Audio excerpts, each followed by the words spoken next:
The Sugar Act put taxes on sugar, molasses, etc. And the Declaratory Act, it's basically the British Parliament flexing its power over the colonists, saying we can tax you and will tax you.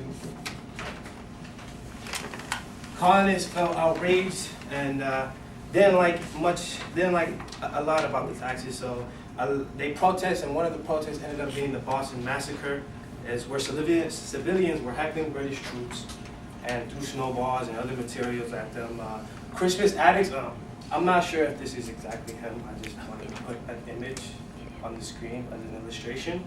But Crispus Attucks was one of these people who were shot and killed in a matter of minutes. He was there protesting.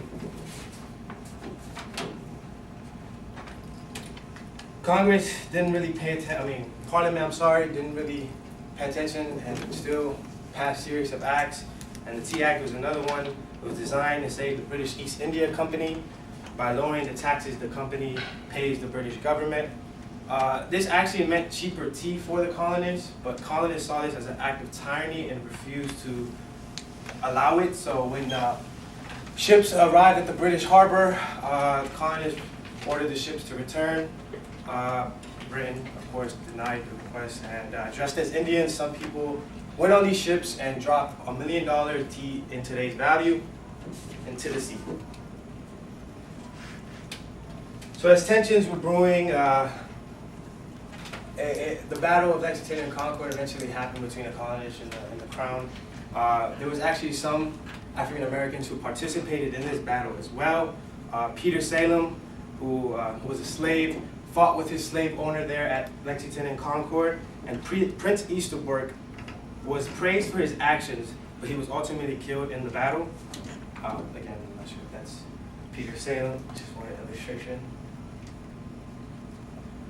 Bunker Hill was the defense of Boston. Peter Salem also participated in this battle as well. He repelled 2 British attacks, and he killed the famous British commander John Pitcairn. Well, you can't really see it here, but he's like over here, and then he's shooting John Pitcairn here. This painting is actually by John Trumbull, the same person who painted the painting of the signing of the Declaration. Salem Poor was also an African American participator. He was actually a free man. He was a free man who still decided to fight. He fought battle after battle, defending Boston, eventually killing a key British officer and Lieutenant Colonel James Abercrombie. 14 people petitioned to the General Court praising Salem Poor for his efforts. Couldn't find that actual illustration. The Dunmore Proclamation. Lord Dunmore, the royal governor of British colony of Virginia, proclaimed all slaves free if they would fight for the Red Army. And here's like a picture of this proclamation. Britain understood what slaves meant to the colonists, so they wanted to start a wave of recruitment, which it did. Washington feared what this would do to the Britain Army and what it would cause for the Patriots. So General Washington had a policy that didn't allow slaves to fight, but he had to repeal that policy, writing to the President of Congress that he would permit free blacks and other blacks with previous military service into his continental army. This later will allow blacks who were enslaved to fight, and became a policy that many states incorporated. And black patriotism, because of Washington's new policy, it became clear that black patriotism was a necessity for the Patriots during the war.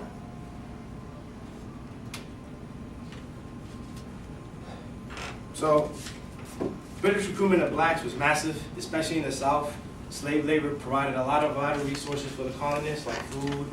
And so Britain understood that, and they started Dunmore, not intentionally, but it started the notion that the revolution can also be about universal freedom. Enslaved people trying to get their freedom. And this caused a lot of incidents and cases like Seymour Burr. Seymour Burr was a slave in Connecticut who was well treated by his slave owner, but his heart yearned for liberty. He wanted freedom. He decided to plan an escape, but was ultimately captured by his slave owner. And Burr's slave owner asked, "Why did you run away?" Burr replied that he wanted to be free. He wanted to fight for the British Crown so he could become a free man. Burr's owner then proposed to Burr to enlist for the Patriots in return for his freedom at the end of the war. Burr accepted and served faithfully, attached to the 7th Regiment of Connecticut. So, slave owners, as showed by Bird's owner, played a significant role in determining why slaves fought for the Patriots. If their slaves wanted to fight for their independence, some owners would even allow their slaves to fight in place of them. So if a slave owner didn't want to fight, he would send their slave to go fight for them. And some was promised freedom, but not all. Not all.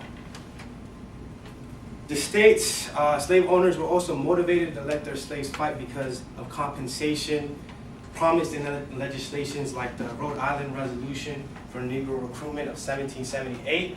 This legislation actually led to the creation of the first Rhode Island Regiment, which was an all-black regiment that consisted of former slaves, and it's roughly estimated about 225 to 250 slaves signed up.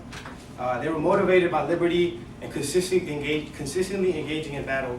The first Rhode Island Regiment developed its own sense of combativeness. This attitude made it one of the most fearsome squadrons on the American side. At the Battle of Rhode Island, the first Rhode Island Regiment covered a decisive 4-hour retreat of the 6 American brigades. They withstood assaults of about 4 British regiments. Their fighting was so impressive and effective that General Lafayette proclaimed the battle the best fought action of the war. And this regiment, the first Rhode Island Regiment, started to inspire other states to make regiments.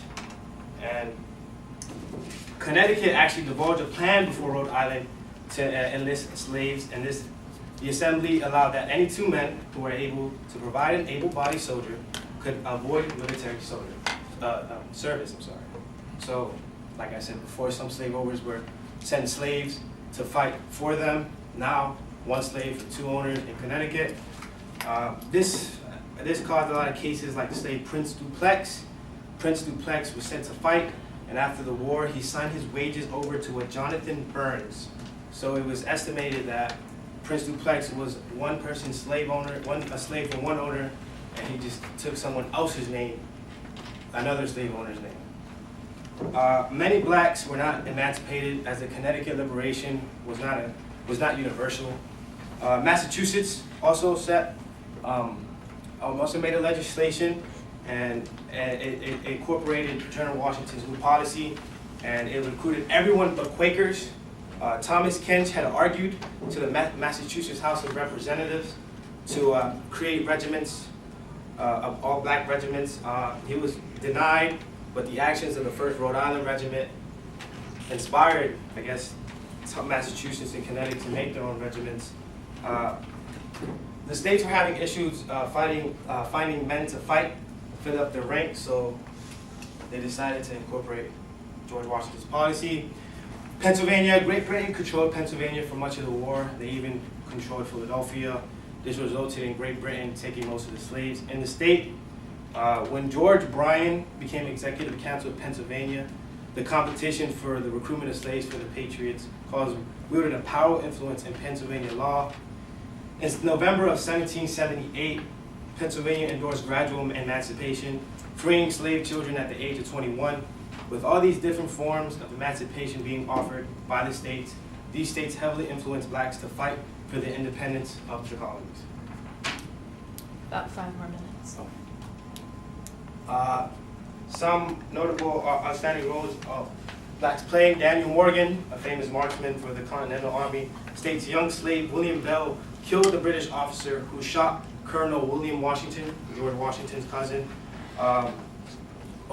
A slave named Flora, couldn't find his last name. He was praised for he had high self-esteem. He fought for nearly 8 years for the Patriots in the Revolutionary War, and again in the War of 1812.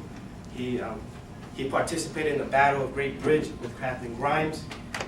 We can already see some significance blacks played, but one of my personal favorites would be James Armstead Lafayette. James Armstead Lafayette was an American spy, and he gathered information from Marquis de Lafayette about General Cornwallis's movements. James delivered letters to American troops.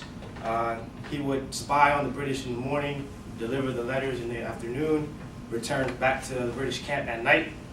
Armstead actually tipped Washington, General Washington, about Cornwallis's camp in Yorktown, where the British general was captured and surrendered.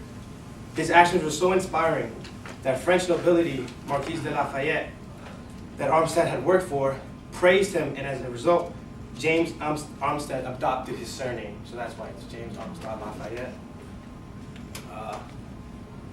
The Battle of Yorktown was the unofficial end of the Revolutionary War. It was also the biggest story for the contribution of blacks for the Patriots. As I said before, James Armstead Lafayette tipped Washington about Cornwallis's movements and camp. So in the battle, the 1st Rhode Island Regiment came and they participated in a surprise attack against the British.